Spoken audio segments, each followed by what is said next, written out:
Hello friends, how are you friends. कल हमने introduction दिया था डायबिटीज़ मेलिटस के बारे में। तो आज हम डिटेल में देखेंगे कि टाइप 1 डायबिटीज़ क्या होती है, टाइप 2 डायबिटीज़ क्या होती है। देखें, अगर हमारे पास डायबिटीज़ के केसेस हैं तो उनमें से जो मोस्ट इम्पॉर्टेंट जो टाइप होते हैं वो टाइप 1 और टाइप 2 डायबिटीज़ होती है। मेजॉरिटी ऑफ पीपल जो है उनको टाइप 1 या टाइप 2 डायबिटीज़ होती है। देखिए, और भी डायबिटीज़ के टाइप होते हैं, जैसे कि gestational diabetes, maturity onset diabetes, ये होती हैं और फिर जो है वो अपने आप ठीक भी हो जाती हैं, तो वो इतनी कॉम्प्लिकेटेड नहीं होती है। तो आज हम बात करेंगे टाइप 1 और टाइप 2 डायबिटीज़ के बारे में। तो फ्रेंड्स देखें, कल हमने बात की थी कि हमारे पास बॉडी में एक ऑर्गन होता है, उसका नाम है पेनक्रियाज। तो देखें, आज ये हमारे पास पेनक्रियाज की स्ट्रक्चर है, ये पेनक्रियाज है हमारे पास। देखें, पेनक्रियाज में कुछ स्पेसिफ़िक लोकेशंस होती हैं जहाँ पर स्पेसिफ़िक सेल होते हैं। उस लोकेशन को कहा जाता है आइलेट्स ऑफ लैंगरहैंस। ये होता है एंडोक्राइन पार्ट ऑफ पेनक्रियाज, मतलब कि वो पार्ट जहाँ पर जो है वो कुछ स्पेशल सेल हों जो स्पेशल हार्मोन पैदा करते हों। तो यहाँ पर देखें, जो आइलेट्स ऑफ लैंगरहैंस है वहाँ पर किस किस्म के जो है वो सेल हैं। तो यहाँ पर आप देखें, यहाँ पर हमारे पास बीटा सेल है, गामा सेल है, अल्फ़ा सेल है। तो इनमें हमने कल डिस्कस किया था कि बीटा सेल जो है वो बहुत इंपॉर्टेंट हैं, वो इंसुलिन पैदा करते हैं, जो जो जो हमारे पास ब्लड ग्लूकोज लेवल है उसको डिक्रीज़ करती है। इंसुलिन हार्मोन जो बीटा सेल पैदा करते हैं। तो अब देखें, हमारे पास बीटा सेल हो गए और पेनक्रियास हो गया, वो इंसुलिन पैदा करता है। तो अब हम देखेंगे कि इंसुलिन ऐसा क्या करती है, ऐसा कौन सा इम्पोर्टेंट फंक्शन जो है इंसुलिन जो है वो करती है, जिससे हमारी जो ब्लड ग्लूकोज लेवल है वो डिक्रीज़ होती है, यानी कि अंडर कंट्रोल होती है। तो आइए पहले हम इस चीज़ को समझेंगे कि इंसुलिन जो है वो ऐसा कौन सा काम करती है, कैसे काम करती है, जिससे हमारी जो ब्लड ग्लूकोज लेवल है वो कंट्रोल होती है। अब देखें, हमने कल डिस्कस किया था, हम जब खाना खाते हैं तो खाने में ग्लूकोज़ होता है, वो ग्लूकोज़ इंटेस्टिनल ट्रैक्ट के ज़रिए हमारी ब्लड में आता है। ठीक है, जब हमारी ब्लड में ग्लूकोज़ आएगा तो मतलब level of glucose in the blood increase. तो फिर क्या होगा, फिर जो पेनक्रियाज है उसके पास सिग्नल जाएगा। पेनक्रियाज के बीटा सेल जो होते हैं उनको पता चलेगा कि ब्लड में ग्लूकोज की लेवल इंक्रीज़ हो गई है। तो वहाँ से जो है वो फॉर एग्ज़ाम्पल इंसुलिन का जो हार्मोन है वो सीक्रेट होगा by the pancreas, by the beta cell of pancreas. तो वो क्या करेंगे, वो ब्लड स्ट्रीम में आएंगे। जो हार्मोन है इंसुलिन जो हार्मोन है, ये इंसुलिन हार्मोन जो है वो ब्लड में आएगा। ठीक है, और ये स्पेसिफ़िक जो हमारे पास बॉडी सेल हैं वहाँ पर ये हार्मोन जाएगा। अब देखें, हमारे पास मुख्तलिफ़ किस्म के ऑर्गन्स होते हैं, वहाँ पर मुख्तलिफ़ किस्म के सेल्स होते हैं। वहाँ पर सेलों के ऊपर फॉर एग्ज़ाम्पल ये सेल है, तो सेल के ऊपर रिसेप्टर्स होते हैं। ठीक है, जहाँ पर जो इंसुलिन है जाकर बाइंड करेगी और सेल को सिग्नल देगी कि ग्लूकोज़ को अपटेक करें, ब्लड में ग्लूकोज़ की लेवल जो है वो इंक्रीज़ हो गई है, इसको अब डिक्रीज़ करें। तो सेल क्या करेगा, सेल के पास ग्लूकोज़ के ट्रांसपोर्टर्स होते हैं। देखिए, ट्रांसपोर्टर से क्या मुराद है, मतलब कुछ ऐसी जो है वो ओपनिंग्स, कुछ ऐसे मतलब कि प्रोटीन्स वगैरह जो सेल में अंदर ग्लूकोज़ को जो है वो फैसिलिटेट करें, सेल के अंदर ब्लड से ग्लूकोज़ लेके सेल के अंदर भेजें। तो इनमें से एक ख़ास किस्म की ग्लूकोज़ ट्रांसपोर्टर होते हैं जिनको बोला जाता है ग्लूकोज़ ट्रांसपोर्टर 4। अब देखें, ये मोस्ट इम्पॉर्टेंट ग्लूकोज़ ट्रांसपोर्टर होते हैं, मतलब ये एक ऐसी किस्म की प्रोटीन होती है, ये एक ऐसे किस्म के जो हैं वो ट्रांसपोर्टर होते हैं जिनके ज़रिए तकरीबन जो 70% जो ब्लड में ग्लूकोज़ है वो ब्लड से सेल में अंदर जाता है। मतलब हाँ, फॉर एग्ज़ाम्पल हम खाना खाते हैं तो उससे हमको for example 100 gram of glucose मिल गया, तो उसमें से जो 70 टू 80 ग्राम ऑफ ग्लूकोज़ हैं वो इन्हीं ट्रांसपोर्टर के थ्रू सेल के अंदर जाएगा। तो अब ये देखें, ट्रांसपोर्टर जो होते हैं ग्लूकोज़ ट्रांसपोर्टर 4, ये कहाँ पर होते हैं। अब ये होते हैं स्केलेटल मसल के जो सेल होते हैं। फॉर एग्ज़ाम्पल हमारे पास ये एक स्केलेटल मसल का सेल है। तो वहाँ पर, और हमारे पास जो एडिपोसाइट्स होते हैं, फैट स्टोरिंग सेल वहाँ पर, और जो हमारे हार्ट मसल्स होते हैं वहाँ पर ये ग्लूकोज ट्रांसपोर्टर होते हैं। पर एक चीज़ जो समझने वाली है वो ये है कि ये जो ग्लूकोज ट्रांसपोर्टर होते हैं ये होते हैं सेल के साइटोप्लाज्म में नॉर्मली। फॉर एग्ज़ाम्पल ये सेल है, सेल के साइटोप्लाज्म में ये ग्लूकोज ट्रांसपोर्टर यूं ही पड़े रहेंगे, ठीक है। तो ये तब तक सेल के ऊपर एक्सप्रेस नहीं होंगे, सेल के ऊपर तब तक नहीं आएंगे ये ग्लूकोज ट्रांसपोर्टर जब तक इंसुलिन हार्मोन का सिग्नल सेल को रिसीव नहीं होगा। तो इंसुलिन ये एक इम्पॉर्टेंट काम करती है, इंसुलिन काम करती है इस ग्लूकोज ट्रांसपोर्टर को। ये ग्लूकोज ट्रांसपोर्टर 4 है जो हमने बात की, मच ऑफ द ग्लूकोज को ट्रांसपोर्ट करता है inside the cell from the blood. वो तभी सेल के सरफेस पर जाएगा जब इंसुलिन का इसको सिग्नल जो है वो रिसीव होगा। यहाँ पर एक बहुत ही कॉम्प्लेक्स फिनोमेना होती है जिसके ज़रिए फाइनली ये सेल के सरफेस पर जाता है और ब्लड में जो ग्लूकोज है इनके थ्रू सेल में अंदर आती है। तो ये एक इम्पॉर्टेंट काम कराती है इंसुलिन, जो ग्लूकोज ट्रांसपोर्टर 4 को सेल के सरफेस पर लाती है और उसके थ्रू जो है वो ब्लड की जो ग्लूकोज लेवल है वो डिक्रीज़ होती है और सेल में अंदर ग्लूकोज जाती है। तो ये एक सिंपल सी जो है वो डेमोंस्ट्रेशन थी इंसुलिन के फंक्शन के बारे में। अब देखें जो ग्लूकोज ट्रांसपोर्टर 4 है वो सेल के साइटोप्लाज्म में होता है, ठीक है। तो इसको बोलते हैं जो अपना होता है ग्लूकोज ट्रांसपोर्टर 4 जो होता है उसको बोलते हैं इंसुलिन डिपेंडेंट।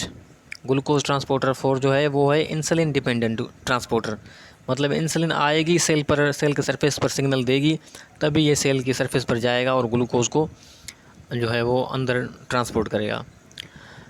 तो ये एक इम्पॉर्टेंट फंक्शन हमको समझना चाहिए before we discuss the diabetes type. अब हम डिस्कस करेंगे डायबिटीज़ के टाइप्स के बारे में। मैं आपको एक डायग्राम दिखा दूं, वहाँ पर ये जो है वो क्लियरली डेमोंस्ट्रेट है। अब देखें ये हमारे पास एक डायग्राम है। अब इसमें देखें क्या होता है, ये एक इंसुलिन का मॉलिक्यूल है। ये इंसुलिन का मॉलिक्यूल सेल पर आएगा और सेल के सरफेस से रिसेप्टर से बाइंड होगा इंसुलिन का मॉलिक्यूल और सेल में जो अंदर है वो सिग्नल जाएगा। ये एक सिग्नलिंग जो है वो प्रोसेस होगा और इसके थ्रू ये सिग्नल फाइनली जो जाएगा वो जाएगा कहाँ पर, वो सिग्नल फाइनली इस ग्लूकोज ट्रांसपोर्टर 4 के पास जाएगा। और ये जो है ग्लूकोज ट्रांसपोर्टर 4 ये इनसाइड द साइटोप्लाज्म होते हैं, सेल के सरफेस पर पहले मौजूद नहीं होते। तो सिग्नल के बाद ये जो ग्लूकोज ट्रांसपोर्टर 4 है, मतलब कि जो वेजिकल्स ग्लूकोज ट्रांसपोर्टर 4 को कंटेन करेंगी, तो अब क्या होगा, वो अब जाएंगी सेल की मेम्ब्रेन पर। सेल की मेम्ब्रेन पर ये ग्लूकोज ट्रांसपोर्टर 4 जो है वो लग जाएंगे by the action of insulin. तो अब जो बाहर ग्लूकोज होगा उसको अंदर सेल में इजाज़त मिलेगी, परमिशन मिलेगी। तो ये एक नॉर्मल फंक्शन होता है इंसुलिन का। अब देखें हम बात करेंगे टाइप 1 डायबिटीज़ की। अब देखें टाइप 1 डायबिटीज़ क्या होती है। अब जो हमारे पास टाइप 1 डायबिटी है वो क्या है, देखें हमने पहले डिस्कस किया था, ये एक इंसुलिन डिपेंडेंट डायबिटीज़ है। मतलब इंसुलिन जो है वो बीटा सेल जो है वो इंसुलिन नहीं बना पाते।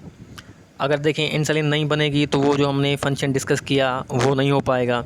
मतलब कि जो 80 ग्राम ऑफ ग्लूकोज है, मतलब कि जो 80% ऑफ ग्लूकोज है वो ब्लड में ही रहेगी, सेल के अंदर नहीं आएगी।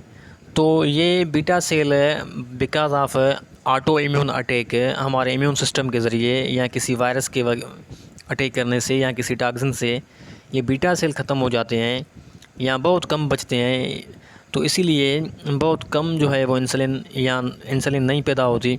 तो इसीलिए इसको बोला जाता है इंसुलिन डिपेंडेंट डायबिटीज़, बाहर से इंसुलिन की इंजेक्शन ली जाती है। ऐसा होता है टाइप 1 डायबिटी में, ठीक है। ये एक इम्पॉर्टेंट कैरेक्टर है टाइप 1 डायबिटी का। और देखें ये जो टाइप 1 डायबिटी है ये क्या होती है, ये तकरीबन 5 to 10% ऑफ़ ऑल केसेस। मिसाल के तौर पर अगर हमारे पास 100 केसेस हैं डायबिटीज़ के, तो इनमें जो 5 से 10 केसेस होंगे वो होंगे टाइप 1 डायबिटी के। बकाया जो 95 to 90% टाइप होंगे वो होंगे टाइप 2 डायबिटी के। तो मैंने आपको पहले भी बताया कि तकरीबन 95 to 90% हमारा ही कसूर होता है डायबिटीज़ लेने में। बाकी 5 to 10% due to the auto immune diseases या वायरल अटैक हो जाती है। तो ये एक इम्पॉर्टेंट कैरेक्टर है टाइप 1 डायबिटी का। और जो टाइप 1 डायबिटी है वो अर्ली एज में होती है, या चाइल्डहुड में हो जाती है, या फिर एट द एज ऑफ जो है वो 20 या लेस दैन 20 हो जाती है, क्योंकि ऑटो इम्यून डिजीज़ बहुत जल्दी होती है। और फिर अगर एक बार ये हो गई तो ये पूरी ज़िंदगी चलेगी। ऐसा नहीं कि कोई टाइप 1 डायबिटीज़ से जो है वो रिकवर हो जाए और फिर हेल्दी लाइफ जीने लगे without getting insulin from outside. नहीं, ऐसा बिल्कुल नहीं होगा। याद रखें, type 2 diabetes can be reversed but type 1 diabetes can never be reversed because the cell which actually used to produce insulin are damaged. तो ये एक सिंपल सी जो है वो एक्सप्लेनेशन हमने देख ली टाइप 1 डायबिटीज़ की। तो अब हम बात करेंगे आगे चल के टाइप 2 डायबिटीज़ की। अब देखें टाइप 2 डायबिटीज़ क्या होती है। अब देखें, जैसे जैसे हमारी एज जो है बढ़ती है तो एज बढ़ने से टाइप 2 डायबिटीज़ होने के चांसेस बढ़ जाते हैं। देखें, ये मिडिल एज में होती है या आफ्टर मिडिल एज जो होती है, ठीक है। एक तो एज का फैक्टर होता है। दूसरी जो बात है वो ये है कि type 2 डायबिटी is the most common form of diabetes. देखें, मैंने आपको पहले ही बताया 90 to 95% जो होती है डायबिटीज़ के केसेस में वो टाइप 2 डायबिटीज़ होती है। देखें, ये क्या होती है, ये एक metabolic condition of the body होती है। मेटाबॉलिक कंडीशन, ठीक है। मेटाबॉलिक कंडीशन मतलब कि ग्लूकोज जो है वो प्रॉपरली मेटाबोलाइज बॉडी में नहीं होता, वो ब्लड में ही पड़ा रहता है, ठीक है। तो आज हम कुछ इम्पॉर्टेंट फैक्टर्स देखेंगे जो टाइप 1 जो है सॉरी टाइप 2 डायबिटीज़ कराते हैं। वो एक तो हो गया ओबेसिटी। अब देखें, ओबेसिटी जो है वो टाइप 2 डायबिटीज़ करा रही है। Poor life style, not healthy eating, not sleeping well, genetic disorder अगर आप में है, आपकी फैमिली हिस्ट्री में है, या स्ट्रेस वगैरह, ये कुछ इंपॉर्टेंट फैक्टर्स होते हैं। तो ये जो फैक्टर होते हैं तो ये बहुत ही इम्पॉर्टेंट रोल प्ले करते हैं which causes onset of diabetes type 2। ये दो फैक्टर बहुत ही बड़ा रोल प्ले करते हैं। तो आगे हम देखेंगे टाइप 1 और टाइप 2 डायबिटीज़। अब देखें, टाइप जो 2 डायबिटीज़ है वो कैसे होती है। टाइप 1 हमने डिस्कस कर ली। अब देखेंगे टाइप 2 डायबिटीज़ जो है वो कैसे होती है। तो इसका एक सिंपल सी मैं आपको एक्सप्लेनेशन दूं, ये टाइप 2 डायबिटीज़ कैसे होती है। तो अब देखें, अब ऐसा होता है कि मैंने आपको बताया कि जो ग्लूकोज ट्रांसपोर्टर 4 होते हैं, ये क्या करते हैं, ग्लूकोज ट्रांसपोर्टर 4 ये मेजॉरिटी ऑफ जो ग्लूकोज है वो इनके ज़रिए ब्लड से निकलकर मसल सेल्स और एडिपोसाइट्स में जाता है। अब देखें, अगर किसी की डाइट अच्छी है, उसमें ज़्यादा कैलोरी इनटेक नहीं है, तो फिर क्या होगा, एक बैलेंस बना रहेगा। कैसा बैलेंस? नॉर्मली क्या होगा, जो ग्लूकोज है वो ब्लड से निकलकर मसल सेल में जमा होगा, और फिर अगर एक्सरसाइज कोई बंदा कर रहा है, उसकी डाइट वगैरह अच्छी है, लाइफ स्टाइल अच्छी है, तो फिर वो वहाँ से जो है वो फिर ग्लूकोज जो है निकल कर फिर यहाँ से एनर्जी मिलेगी, तो एक्यूमुलेशन कम होगी। अब देखें, एक एडिपोसाइट है हमारे पास जो फैट स्टोरिंग सेल है, इसमें क्या होता है, इसमें यूँ होता है कि इसमें जो है वो ग्लूकोज जाती है बाय द ग्लूकोज ट्रांसपोर्टर 4, और इसमें भी मसल सेल में भी ग्लूकोज ट्रांसपोर्टर 4 के ज़रिए ग्लूकोज जाती है। तो अब देखें, ये जो फैट सेल है ये क्या करते हैं, ये ग्लूकोज से आगे चल के फैट बनाते हैं। इनमें जो है फैट स्टोर होती जा रही है, सही है, by the accumulation of glucose.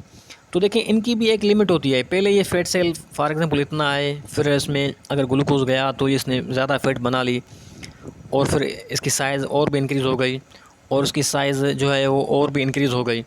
तो एक लिमिट आएगी, एक लेवल आएगी, जिसके बाद जो फैट है वो फैट स्टोरिंग कैपेसिटी जो है इसकी ख़त्म हो जाएगी, किसकी, फैट सेल की।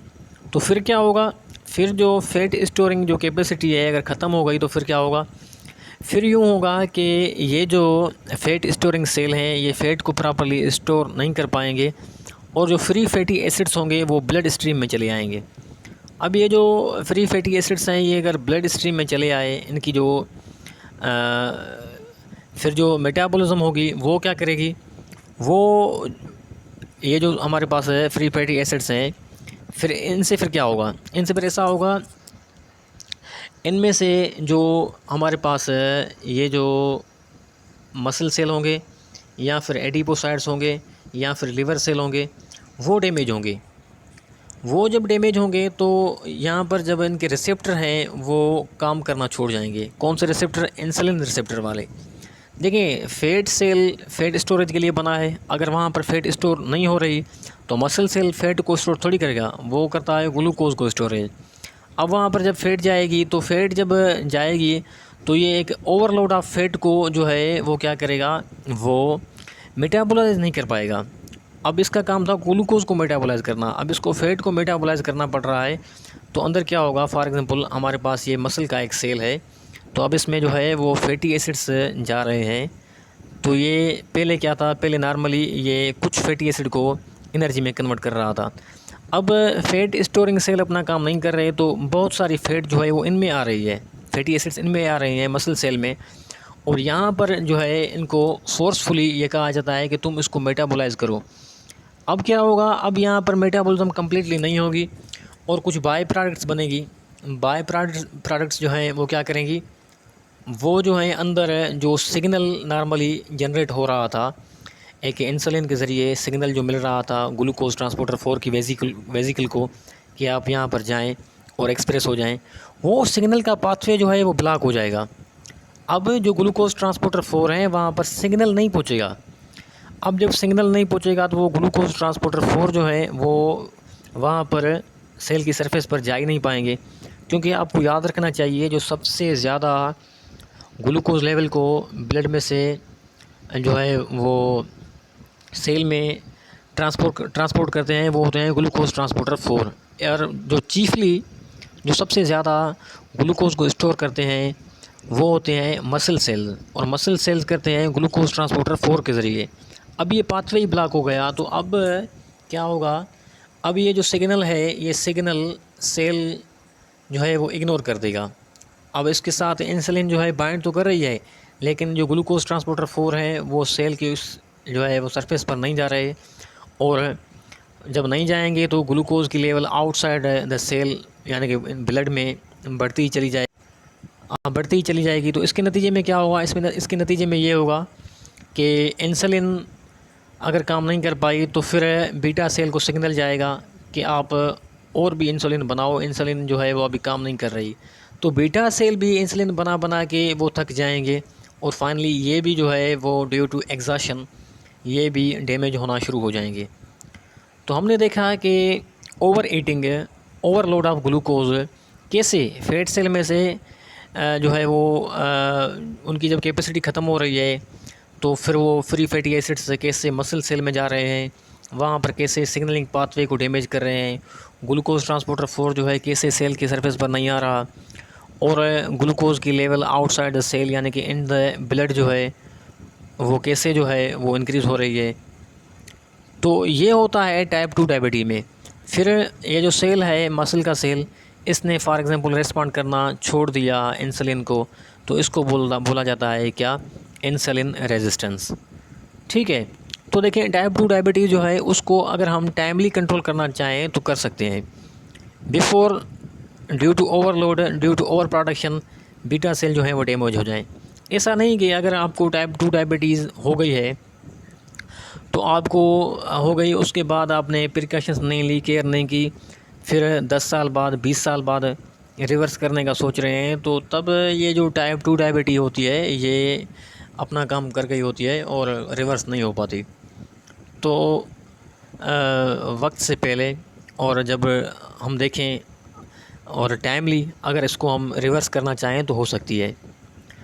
और रिवर्स कैसे करेंगे, फ़र्स्ट ऑफ़ ऑल जो है वेट को लूज़ करें, पुअर लाइफ स्टाइल से निकल कर हेल्दी लाइफ स्टाइल की तरफ आएँ, स्ट्रेस कम लें, लो कैलोरीज डाइट यूज़ करें। ये सब जो हैं चीज़ें हम आगे भी देखेंगे कि इंसुलिन रेजिस्टेंस कैसे होती है, हमने डिफ़ाइन तो कर लिया। और आगे देखेंगे कि जो है वो हम इंसुलिन रेजिस्टेंस को कैसे रिवर्स कर सकते हैं। तो ये एक सिंपल में ओवरव्यू था टाइप 1 और टाइप 2 डायबिटीज़ का। और आगे हम जो है वो डिस्कस करेंगे, वो कुछ इंपॉर्टेंट चीज़ें होंगी। ये तो हमने जान लिया कि टाइप 1 टाइप 2 डायबिटीज़ क्या होती है। और आगे जो हमने ये भी डिस्कस कर लिया है कि जो इंसुलिन अपना कैसे काम करती है विद एंड विदाउट इंसुलिन। तो आगे हम देखेंगे जो डिस्कस करने वाली चीज़ होगी वो ये होगी कि सॉरी आगे जो हम देखेंगे डिस्कस करेंगे, वो जो डिस्कस करने वाली चीज़ होगी वो होगी कि कैसे जो है वो हम टाइप 2 जो डायबिटी है उसको रिवर्स कर सकते हैं। देखें हाउ एंड कैसे जो है हम जो इसको रिवर्स कर सकते हैं। और जितनी भी क्वेश्चंस हैं इनको डिस्कस करेंगे, यानी कि डायबिटीज़ को डायग्नोस कैसे करें, और कॉम्प्लिकेशन से बात करेंगे, कॉम्प्लिकेशंस की बात करेंगे कैसे होती है डायबिटीज़ में, कौन सी कॉम्प्लिकेशंस होती हैं। तो वेट फॉर नेक्स्ट वीडियो।